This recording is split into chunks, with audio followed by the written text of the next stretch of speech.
The late afternoon sun hung low over Rancho Mirage when Amelia Reyes heard the unexpected knock at her front door. She wasn't expecting anyone. Her days were quiet now, filled with a kind of peace she had earned the hard way. But when she opened the door, that peace cracked just slightly. Daniel stood there, her only son, with a smile so wide it looked painful. Beside him, Brianna Summers lifted her sunglasses with a dramatic flourish, revealing an expression rehearsed to appear warm but landing somewhere closer to calculating. And at their feet sat two large rolling suitcases, the kind people brought when they weren't planning on leaving anytime soon. "Mom," Daniel said, stepping forward as if the past 13 years had been nothing more than a brief misunderstanding. He leaned in for a hug that felt stiff, almost scripted. Brianna followed, looping her arms lightly around Amelia in a gesture that looked more like a photo op than a greeting. "We wanted to surprise you," Daniel continued, his voice pitched too high, too eager. "We were in the area and thought, why not stop by? It's been too long." Too long. The words sat between them like a warning flare. Amelia stepped aside, allowing them in with the kind of polite composure she had mastered over the years. The marble foyer of her home, with its soft desert light and carefully curated calm, became the stage for their entrance. Brianna's eyes immediately darted upward, scanning the chandelier, then the art, then the open layout that spilled into the living room with its view of the mountains. It wasn't a glance of appreciation. It was evaluation, inventory, a mental ledger clicking into place. "This place is stunning," she said, nearly breathless. "Like magazine stunning." Daniel whistled low. "Wow, Mom. I had no idea it was this big." He ran a hand along the banister as though testing its value. "Palm Springs looks really good on you." Amelia watched them quietly, her expression serene but unreadable. Inside, though, the truth settled quickly and heavily. They hadn't come out of love. They hadn't even come out of guilt. They had come because money had a way of resurrecting the dead. Dead relationships, dead affections, dead memories. "How did you know I was home?" Amelia asked, her tone soft. "Oh," Brianna said quickly, "we were actually driving by. I saw your car in the driveway, and we just figured maybe this is a good time to reconnect." Reconnect. Another word, chosen like it had been practiced in a mirror. Before Amelia could respond, Daniel had already wandered deeper into the house, pulling one of the suitcases behind him. "Is this the living room? God, look at that view. You can see the whole valley." Brianna followed him, dragging her own luggage as though the invitation had already been extended. "I love the aesthetic," she said, spinning slowly in the center of the room. Minimalist, but expensive. Amelia remained in the foyer for a moment, watching them absorb the space with greedy enthusiasm. Their return had carried no hesitation, no apology, no attempt to acknowledge the years of silence. Instead, they moved with the confidence of people who already believed they belonged here. When she joined them in the living room, Brianna was touching the edge of a glass sculpture on the mantel. Daniel was peeking toward the hallway that led to the guest rooms. Amelia folded her hands. "You showed up with luggage," she said quietly. "Were you planning to stay long?" Daniel blinked, pretending surprise. "Oh, well, we didn't want to assume. But if you're okay with it just for a few days? We thought it might be nice. Like old times. Old times. When he depended on her. When he took without thanks. When he left without looking back." Amelia offered a small, polite smile, the kind that revealed nothing at all. "Of course," she said softly. "Make yourselves comfortable." But inside, she already knew exactly why they were here, and exactly how this visit would end. By early evening, the desert sky had shifted into soft shades of apricot and violet. Amelia set the dining table the way she always did when guests arrived, quietly, deliberately, without fuss. Daniel and Brianna took their seats as if they had been invited, not as if they had inserted themselves back into her life without warning. The first few minutes passed with harmless small talk, weather, traffic, the usual threadbare subjects people reached for when genuine connection was absent. But soon, Brianna's restlessness began to show. She tapped her freshly manicured nails against her glass, eyes darting between Amelia and the framed photos lining the far wall. "So," Brianna began brightly, "this neighborhood must be really expensive. Rancho Mirage is like the place everyone wants to retire, right?" Her tone was light, but her eyes carried an unmistakable hunger. Amelia offered a polite nod. "It's comfortable." "Oh, I'm sure," Brianna continued. "Homes around here must have gone up a lot in value, even basic ones. And yours is anything but basic." Daniel shot her a warning look, subtle but tense. "Bree, relax," he muttered before turning to his mother with a forced laugh. "She's just impressed. You know how it is." But Brianna wasn't done. "I mean, you must have invested really well," she said, leaning forward. "A place like this, upkeep alone, must be crazy expensive. Property taxes, insurance, maintenance," she trailed off, leaving the question dangling. "You handle all that on your own?" Amelia dabbed her lips with her napkin. "I manage fine." "Oh, of course," Brianna rushed to add. "It's just financial stuff can get overwhelming at a certain age." Daniel's jaw tightened. "She didn't mean it like that." Amelia lifted her eyes to him. "Didn't she?" Silence pressed briefly against the table before Daniel cleared his throat. "Mom, look, part of why we came is we wanted to reconnect. We've all changed. Life has been complicated." "Complicated," Amelia repeated softly. "That's one word for vanishing for 13 years. Daniel's shoulders dropped, his face tightening in discomfort. "It wasn't like that." "It was exactly like that," Amelia said, her voice calm but firm. "No calls, no birthdays, no holidays, not even when your father passed." Daniel swallowed hard, looking down at his plate. Brianna shifted, clearly wishing she could disappear into her chair. The warmth of their earlier performance had slipped, replaced by defensiveness and unease. "We weren't trying to hurt you," Daniel said quietly. "We just lost our way." "A long route to take," Amelia replied. 13 years is a lot of mileage." Brianna attempted a weak smile. "People grow apart sometimes. But the important thing is we're together now. We can move forward, build something new, as a family." The word hung awkwardly between them. Amelia studied them both. Their nervous smiles, their overeager friendliness, their barely concealed curiosity about her lifestyle. Their story didn't add up, not even close. And she had lived long enough to recognize when affection was real and when it was currency. She set her silverware down gently. "Reconnecting is always possible," she said softly, "but not when the first thing on the table is my bank account." Daniel's head snapped up, eyes widening. Brianna's face flushed, then paled. There it was, the first crack, thin but unmistakable, and Amelia noticed every bit of it. After dinner, Amelia excused herself with a gentle smile, claiming she needed to finish some paperwork. Daniel barely nodded, already scrolling through his phone on the couch, while Brianna wandered toward the hallway with feigned curiosity, pretending to admire the decor. Amelia watched them for a moment, just long enough to see Brianna's gaze linger on the locked office door before she disappeared inside and quietly closed it behind her. Her office felt like another world, insulated from the forced cheer in her living room. The soft hum of the air conditioner, the muted desert colors, the neatly organized shelves, all of it grounded her. She crossed the room, opened a drawer, and pulled out her secure work phone. Not the regular one she kept in the kitchen, the one only a handful of people had the number to. She dialed. It rang once. "Mrs. Reyes," a steady voice answered. "I was expecting your call." "Good evening, Mr. Cortez," Amelia said, settling into her chair.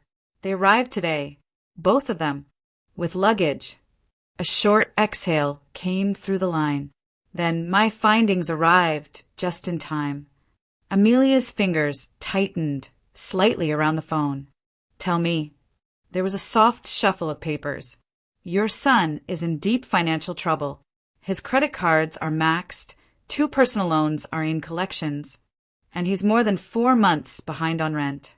The total debt sits at approximately $63,000. Amelia closed her eyes briefly. It wasn't the number that hurt, it was the confirmation, the truth behind the sudden affection. And Brianna, she asked quietly. I dug into her employment history, Cortez continued. She was terminated from her last job for theft. Petty cash at first, then missing inventory. The company didn't press charges, but she was barred from rehiring. Amelia had sensed something sharp beneath Brianna's sugary tone, but hearing it laid out so plainly shifted something inside her. A subtle click, like a lock being tested. And one more thing, Cortez added. Your son and his wife contacted 2 estate attorneys in Los Angeles 3 weeks ago. They asked general questions about parental inheritance law, specifically, what a surviving adult child might be entitled to. Amelia felt her jaw tighten, though her voice remained calm. I see. They also asked, he continued, how inheritance works if an elderly parent becomes unable to manage their own finances. Amelia's eyes lifted to the small security monitor on the corner of her desk. For camera feeds showed quiet hallways and dim rooms, but she knew better than to trust stillness. They haven't harmed anything, Cortez said, reading her silence. Yet, she repeated softly. For years, Amelia had carried the weight of Daniel's absence with a kind of quiet grief. Now, she carried something different, clarity, and beneath that the beginning of resolve. Cortez continued, if you want to proceed, I can set up monitoring alerts for any unusual movement in the house. The system is already installed. Just say the word. Do it, Amelia said. I'd like to know what they're doing when they think I'm asleep. Yes, ma'am. She ended the call and leaned back in her chair. Outside her door, she heard faint footsteps, light, hesitant. Brianna hovering, pretending to look for the bathroom while really trying to listen. Amelia smiled to herself. Let her linger. Let them both believe she was unaware. The truth was simple. She knew why they were here. She knew what they wanted. And now, she knew exactly how prepared they were to take it. She turned off the phone, switched the security monitor to live feed, and watched as Brianna drifted back toward the guest room, whispering something to Daniel. Their faces were tense, impatient, desperate. Amelia folded her hands calmly. Let them play their game. She had just restarted hers. Night in Rancho Mirage carried a quiet that felt almost sacred.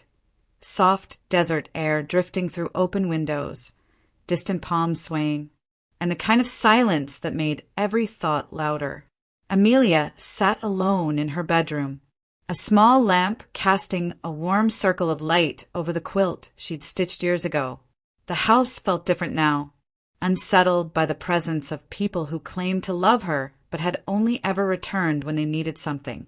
She folded her hands in her lap, letting her eyes drift toward the framed photographs on her dresser, pictures that charted the life she'd built long before Daniel's sudden reappearance. There was one of him as a little boy, sitting on her shoulders at the Palm Desert Street Fair, another of her late husband, Marco, smiling at her like she was the only person in the world, and then a long gap, too many years without a single new memory of her son. 13 years of silence was not an accident. It was a choice.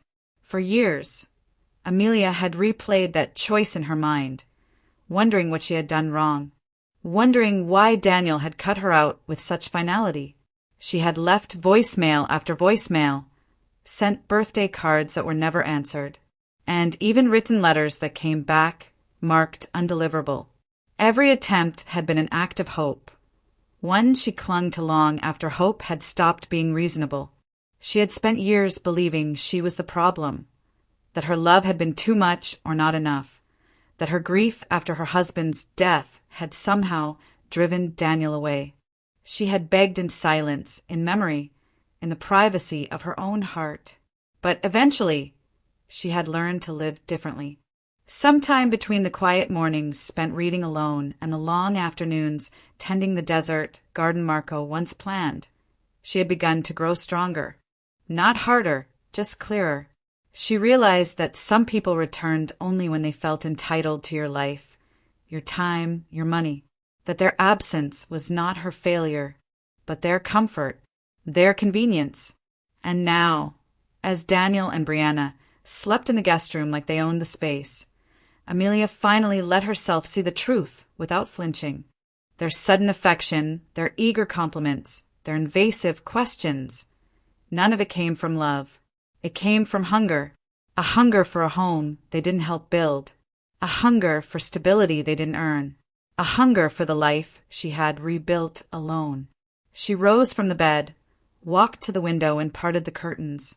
Her backyard stretched out under the moonlight, serene and still, the pool reflecting the night sky, the desert plants swaying gently.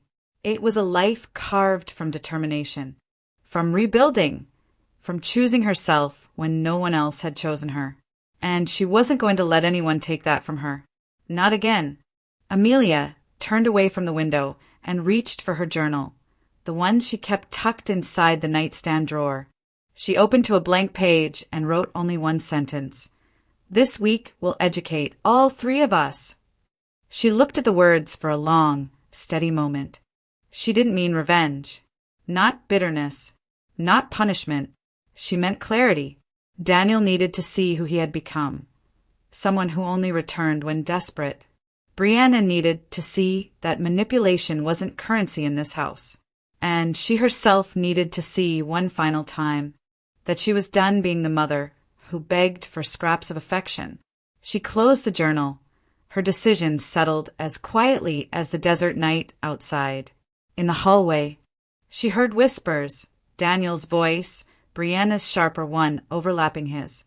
They were plotting something, anxious and impatient, unable to hide their urgency.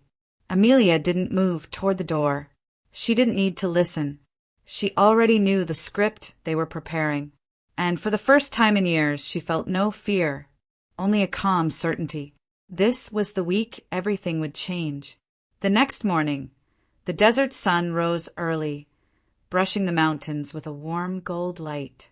Amelia had just finished watering the succulents near her front window when she heard a soft knock, not the impatient tapping Daniel used, nor the rhythmic, dramatic tapping Brianna favored. This knock was gentle, familiar. When she opened the door, a smile rose naturally, something it hadn't done since Daniel and Brianna walked back into her life. "Teresa," Amelia breathed. Teresa Valdez stood there in her usual linen blouse and sun hat, holding a small bag of homemade empanadas. Her eyes, kind but perceptive, immediately searched Amelia's face the way only old friends could. "You look tired," Teresa said quietly, stepping inside. "He's here, isn't he?" Amelia exhaled softly. "Both of them."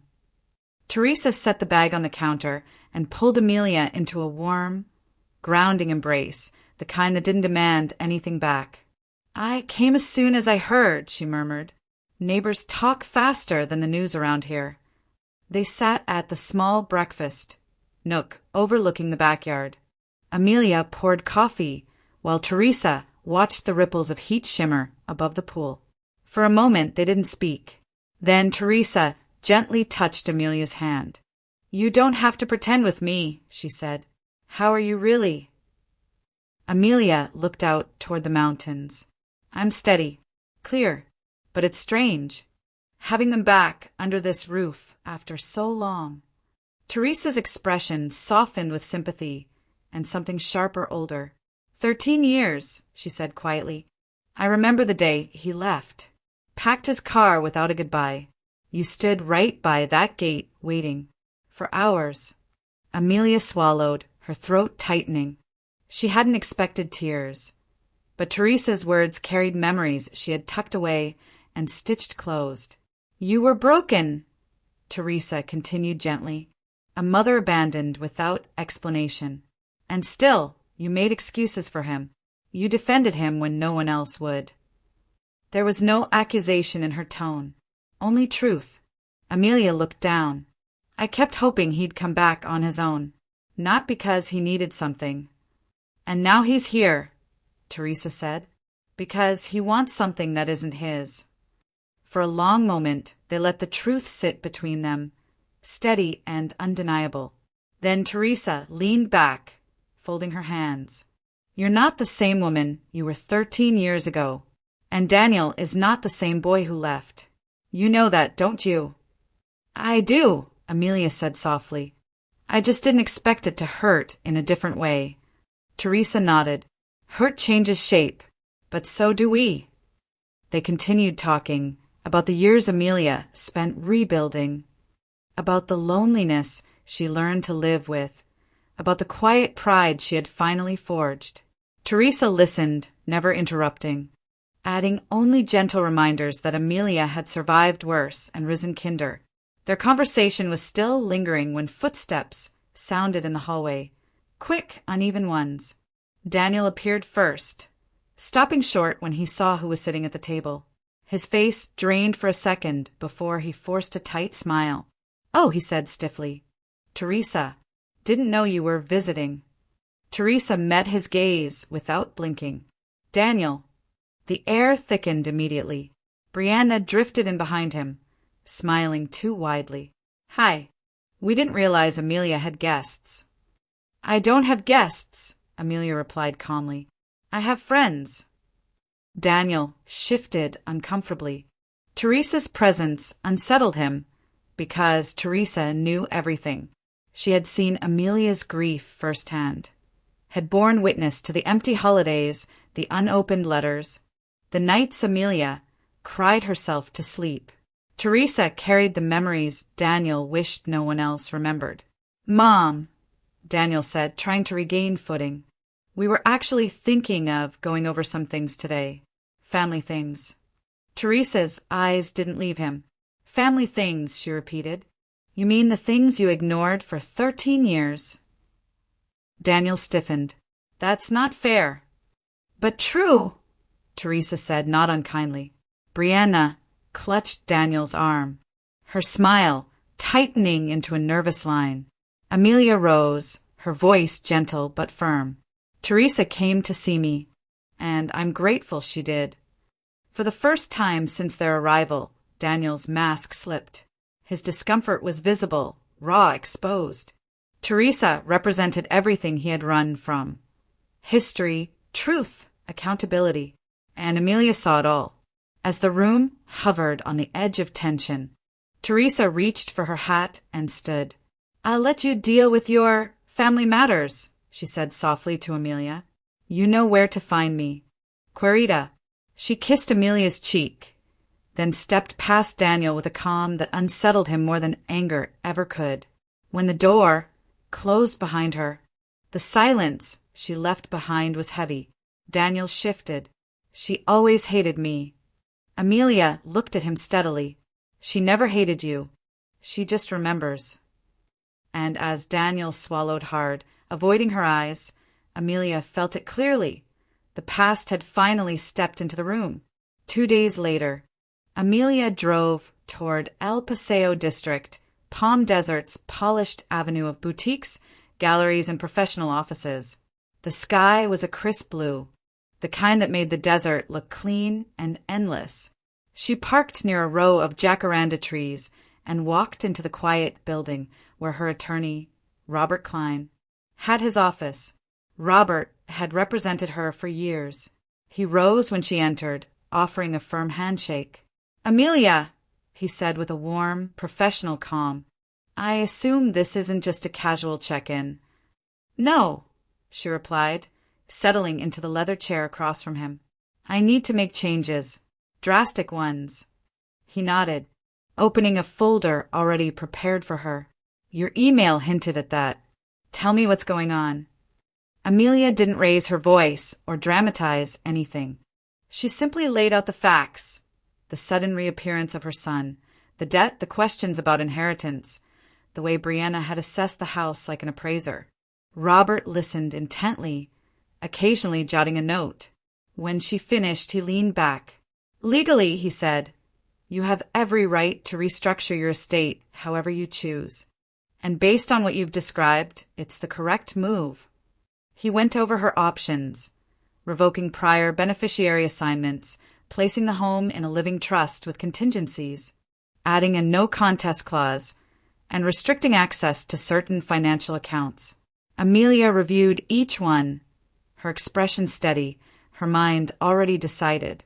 "I want the trust updated today," she said. "Every detail." "We can do that," he replied.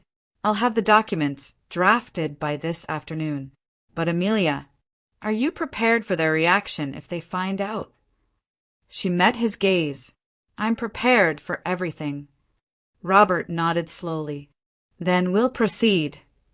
They spent the next hour reviewing paperwork, signatures, digital authorizations, and confirmation codes. It was meticulous work, precise, protective, exactly what Amelia needed.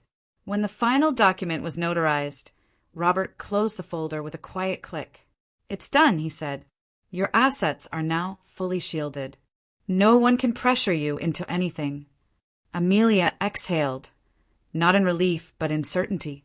"Thank you, Robert." On the drive home, the desert stretched wide around her, calm and unwavering. She felt the same way, grounded, unshakable, no longer the woman who once begged for her son's affection. But the moment she opened her front door, she sensed the disturbance instantly. A faint rustle, a whisper, the soft thud of something being closed too quickly. Amelia stepped into the hallway, her expression composed. Daniel and Brianna were in her study, her private study, standing over her desk. Papers lay scattered. One of her file drawers was cracked open. Brianna jolted upright. "Oh, Amelia, hi. We were just looking for stamps. Daniel said you always keep them in here." Daniel's face reddened. "Yeah, I just thought we'd send some thank you cards for stuff." Amelia walked forward with measured calm, gathering the papers into a neat stack without looking at them. "You must have searched very thoroughly," she said softly. "My stamps are in the kitchen drawer." Brianna forced a laugh. "Well, we didn't want to bother you, but you did," Amelia interrupted gently, her tone cold enough to still the room. "This is my private space. You entered without permission, and you rifled through documents that do not belong to you." Daniel swallowed. "Mom, come on. We weren't doing anything wrong." "Then you won't mind leaving the room," she said, holding the door open. The words were polite. The message was not. Brianna tugged Daniel's sleeve. They slipped past her, their faces tight with embarrassment. Before closing the door, Amelia added, "Next time you need something, ask. I might even say yes." She shut the door with quiet precision. Daniel and Brianna stood frozen in the hallway, humiliated, and Amelia returned to her desk, fully aware they weren't just looking for stamps. They were looking for her future, and she had just ensured they would never find it. The tension in the house settled into a quiet hum over the next 2 days, visible but unspoken. Daniel walked around with the stiff awkwardness of someone trying to act normal while carrying too much guilt. Brianna, on the other hand, had adopted a new kind of sweetness, sticky and overdone, the kind that hid teeth beneath it. But Amelia noticed everything. That afternoon, she stepped out briefly to pick up a prescription in Palm Desert. She wasn't truly gone, only a short drive away, and the security app on her phone chimed softly as her cameras picked up motion inside the house. She paused beside her car. The feed lit up. The hallway camera showed Brianna emerging from the guest room, moving with uncharacteristic stealth. She paused, listened, then crossed into Amelia's bedroom with a quick look over her shoulder. Daniel wasn't in the frame. He had gone out for a walk earlier, but Brianna clearly felt no hesitation entering the private space. Amelia watched the live feed silently. Brianna opened drawers carefully, as though trying not to disturb the arrangement. Then she moved toward the tall jewelry box by the window. It was old mahogany and held only a few items of sentimental value. But only one item had real worth, a vintage 1950s turquoise and gold pendant, part of Marco's mother's estate. In the original story, it had been a ring. In Amelia's American life, it was this pendant, one she never wore, but kept because it held the memory of the woman who had welcomed her into the family with genuine affection. Brianna spotted it immediately. Her eyes widened. She lifted the pendant, studying it with the appraisal instinct of someone who had pawnshop familiarity. Then, just as the camera zoomed in automatically, Brianna slipped it into her pocket. No hesitation, no shame, just quiet practice theft. Amelia did not flinch.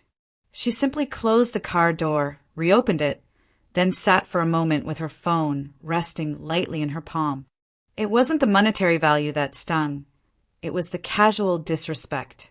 The belief that Amelia could be harvested, picked apart, taken from without consequence. She took a slow breath, started the car, and drove home with the calm of someone walking into a moment she had already accepted.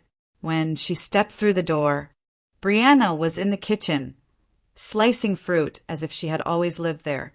Daniel looked up from his phone on the couch. "You're back early," he said.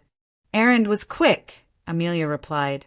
She set down her bag, walked to the counter, and poured herself a glass of water. Brianna kept her movements light and friendly, almost theatrical, but her hand, sliding casually into her pocket, was tense. Amelia waited a few seconds. Then she spoke. "Brianna," she said softly, "would you mind stepping into the living room? I need to show you something." The color drained from Brianna's face. Daniel frowned, confused, following them both into the living room. Amelia reached for the remote and turned on the TV. The screen blinked. Then a clear, crisp recording filled it. Brianna entering Amelia's bedroom. Brianna opening drawers. Brianna lifting the pendant. Brianna slipping it into her pocket. The footage played in silence, except for the faint audio of Brianna's nervous breathing. Daniel stared, his mouth falling open. "Bri, what the hell is that?" Brianna shook her head, frantically. That isn't, she's framing me." Amelia remained seated, hands folded in her lap. Her voice carried a quiet precision that sliced through the room. "The cameras are motion-activated," she said. "Audio and time-stamped. They upload automatically to cloud storage. So no, Brianna, I didn't frame you. You did this all by yourself." Daniel turned to Brianna, anger rising. "Did you seriously rob my mother?" Brianna snapped. "It's just a pendant. I thought she wouldn't miss it." "That," Amelia said calmly, "is what makes it theft." Brianna trembled, breathing shallow, cornered by the evidence. Amelia stood, not angrily, not loudly, simply with all the control she had earned over years of heartbreak. "You will return the pendant," she said. "Now, and you will not enter my private rooms again." Brianna's mask shattered completely. Her hand shook as she reached into her pocket and placed the pendant on the table. Amelia picked it up gently. "Thank you," she said. "This conversation is over." Daniel looked humiliated. Brianna looked exposed. And beneath the desert, sunlight pouring into the room, Amelia felt it clearly. The facade had cracked open, and their intentions were no longer hidden at all. The room hung in a stunned silence after the video ended. The TV screen froze on the image of Brianna standing in Amelia's bedroom. Her fingers curled around the stolen pendant. Brianna stared at the footage as if it were a stranger wearing her face. Then she snapped. "This is illegal," she blurted. "Recording people without their consent. This is a violation of privacy." I could sue you for this. Amelia didn't even blink. In California, she said calmly, it is entirely legal to record inside your own home in common and private areas, as long as there is no reasonable expectation of personal privacy, like bathrooms or guest showers. A bedroom you entered without permission does not qualify.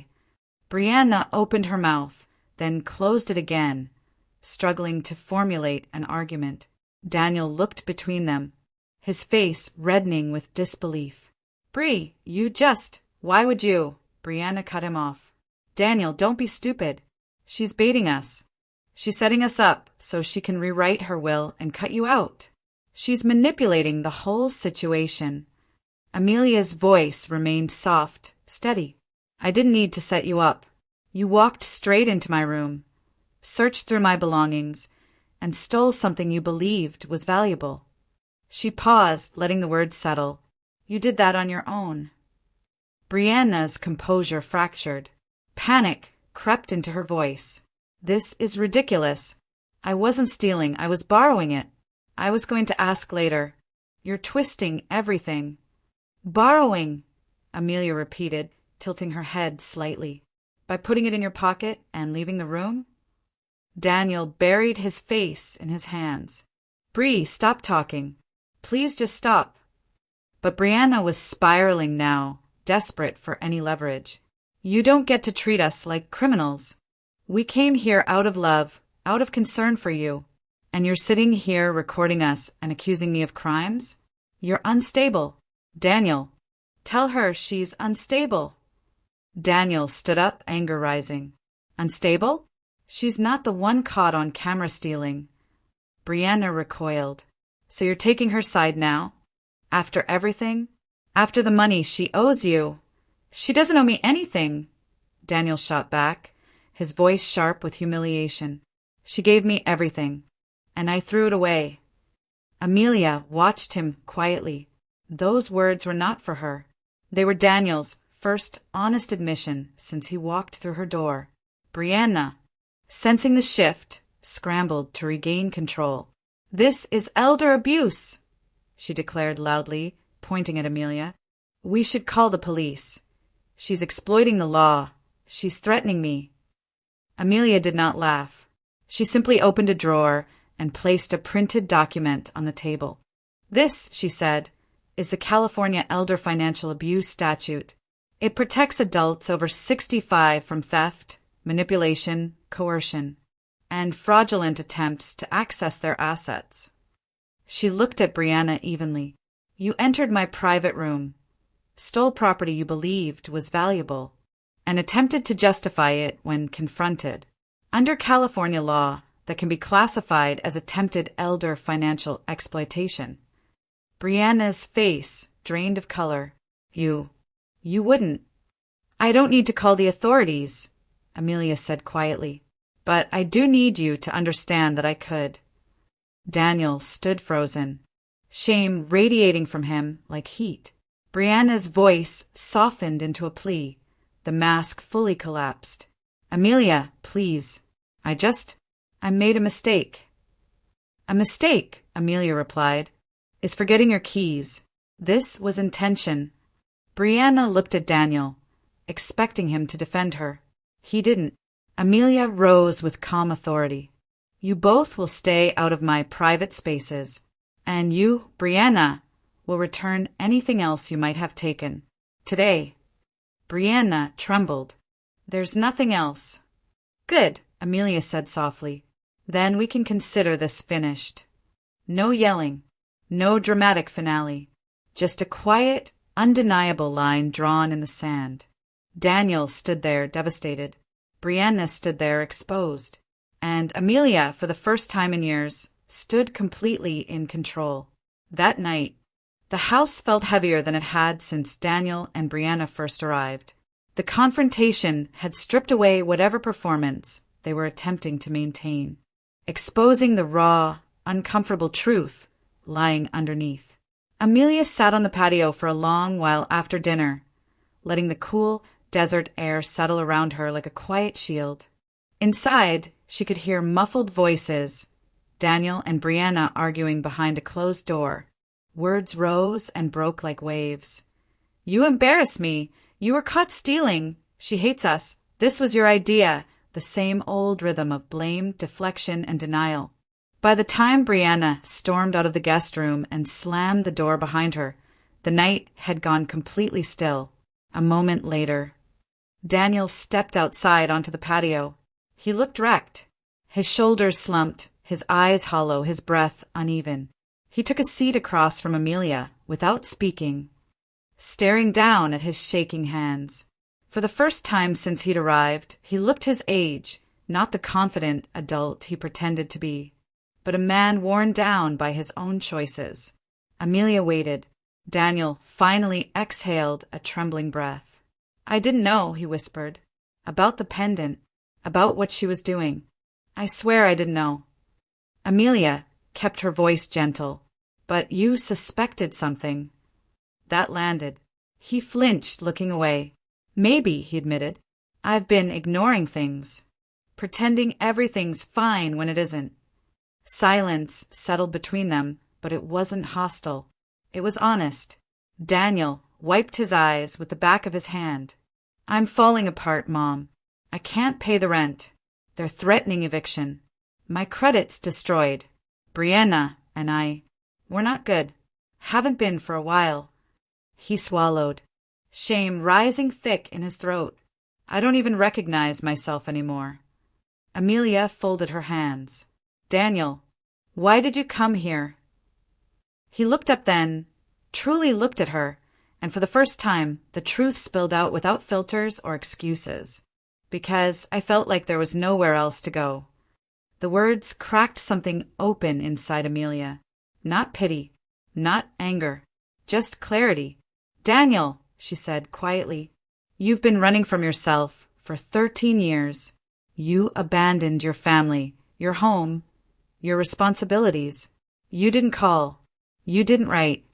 And now you've come back because you're drowning and think I'm a lifeline. He closed his eyes as if the truth physically hurt. But I can't save you, Amelia continued. Not the way you want me to. He shook his head quickly. I'm not asking for money. Yes, Amelia said gently, you are. Maybe not directly. But every choice you've made since walking through that door has been built around the belief that I would fix everything for you. Tears slid down Daniel's cheeks. But Amelia didn't look away. She had begged for his attention once. She would not beg now. Daniel, she said, her voice steady, I love you. But love cannot replace accountability. He nodded weakly, his face crumbling. I know I messed up. I know I hurt you. I don't know how to start over. And this was the moment the original story's emotional catharsis hinged on. A son fully breaking down, stripped of excuses, finally ready to hear the truth. Amelia leaned forward. You will start over, but not with my money, not with shortcuts, not by staying here hiding from your life. He looked terrified. Then how? She didn't hesitate. You're going to therapy. Real therapy, Daniel. Weekly appointments. No skipping, no excuses. He blinked, startled. Therapy. Yes, Amelia said firmly. The kind that helps you untangle the choices that led you here. He nodded slowly. Okay. You're also going to get a job, she continued. A real job. Not side gigs. Not cash work. Something stable. Consistent. Something that means you're rebuilding your life instead of leaning on mine. Daniel swallowed hard. I can try. You will, Amelia corrected softly. Then she delivered the final boundary, the one that mirrored the original story's turning point. And Daniel, I will not give you any financial assistance for the next 6 months. His breath caught. 6 months. Yes, she said. You need to prove to yourself that you can stand on your own, that your life isn't built on the expectation of being rescued. For a moment, Daniel looked like he might break all over again, but instead he nodded, slowly, painfully, honestly. Okay, he whispered. I'll do it. Amelia's expression softened, but she didn't move to comfort him. This wasn't a moment for coddling. It was the moment her son finally stood at rock bottom and chose to climb. 6 months passed, and the desert shifted through its seasons, cool mornings, blooming jacarandas, long afternoons where sunlight rested gently on the valley floor. In that time, Daniel Reyes changed more than he had in the 13 years he'd been gone. He kept every promise. He went to therapy twice a week at first. Then once a week when his therapist, Dr. Harrington, felt he was finally beginning to understand the roots of his fear, his shame, and the long chain of decisions that led him away from the people who loved him. Therapy didn't make him whole, but it made him honest. It made him accountable. And it made him try. He found a job too, nothing glamorous, nothing impressive, but something steady. A warehouse position in Palm Desert, reliable hours, decent pay, and, for the first time in a long time, a place where he showed up because he chose to, not because he was running from something. Every morning, he woke before sunrise, brewed coffee quietly so he wouldn't disturb Amelia, and drove out while the valley was still soft with early light. And every evening, he came home without excuses or tension, just quiet fatigue and a growing sense of dignity he hadn't felt in years. Slowly, their home found its rhythm again. One afternoon in late spring, Amelia stepped onto the patio and found Daniel sitting at the outdoor table with a stack of therapy worksheets. He looked up, smiling faintly, not performative, not desperate, just real. "How was your session?" she asked. "Hard," he said honestly, "but good." She nodded. For months now, she had seen exactly this. Small steps, but forward ones. Not because she demanded it, but because Daniel finally wanted it for himself. 3 weeks later, the phone rang in the kitchen just after dinner. Daniel checked the caller ID and froze. It was Brianna. He stared at the screen for a long moment, then answered with a tentative, "Hello?" Her voice came through breathless, shaky, urgent. "Daniel? Finally. You finally picked up. I've been trying to reach you for weeks." Amelia watched from the dining table, her expression unreadable. Brianna launched straight into her pitch. Tears, apologies, promises that she had changed, that she missed him, that they could start fresh. But beneath the sobs, Daniel heard the same tone he had once been unable to detect. Desperation disguised as love. "I just need a place to stay," Brianna added in a hushed voice. "Just for a while. I'm in trouble, Daniel." He closed his eyes. Once, those words would have sent him driving across the state, ready to sacrifice anything for the illusion of love. But therapy had taught him what Amelia had tried to teach him 6 months earlier.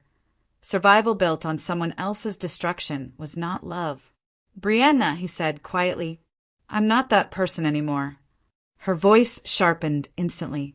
"So you're choosing her over me?" "I'm choosing myself," he replied. Then he hung up. Amelia didn't cheer, didn't praise him. She simply placed a warm hand over his and said, "I'm proud of you." That was enough. 2 months later, the news broke. Brianna Summers had been arrested in Los Angeles, charged with multiple counts of fraud, identity theft, and credit card scams that had nothing to do with Amelia, but mirrored the pattern she had already shown. It wasn't a dramatic story. There was no chase, no sudden spectacle, just police lights outside an apartment building and a woman who had run out of counterfeit luck. Daniel saw the headline online during his lunch break. He stared at it for a long time, then closed the screen quietly. That night he told Amelia. She didn't gloat. She didn't say, "I warned you." She simply listened, then rested her hand briefly on his shoulder. "People show you who they are," she said gently, "and sometimes life shows them too." Daniel nodded, emotion tightening his throat. "I feel terrible," he whispered. "That means your heart is still good," Amelia replied. "But it doesn't mean you're responsible for her choices." He exhaled shakily. For the first time he believed that, on a warm June evening, as the desert breeze carried the scent of blooming citrus through the yard. Daniel joined Amelia on the patio after dinner. They sat quietly at first, watching the mountains fade into lavender shadows. "You know," Daniel said after a while, "I used to think coming back here would fix everything. That you would fix everything." Amelia glanced at him softly. "But you didn't," he continued. "You made me fix it. And I hated you for that at first. But now, I'm grateful." Amelia's eyes warmed. "You did the hard part, Daniel. Not me." He shook his head. "No, you set the boundaries. I just finally listened." They sat in silence again, but this time it wasn't heavy. It was peaceful, a slow, earned reconciliation. The full circle the story had always been leading to. Amelia reached for her glass of iced tea and quietly toasted the evening sky. To healing, to growth, to the son who finally came home, not for money, not out of desperation, but as the man he was becoming. Daniel leaned back in his chair, breathing in the desert air, and said softly, "It feels good to stand on my own." And beside him, Amelia smiled. "It feels good to have you back. Quiet justice. No revenge spectacle. Just two lives finding their way toward each other again."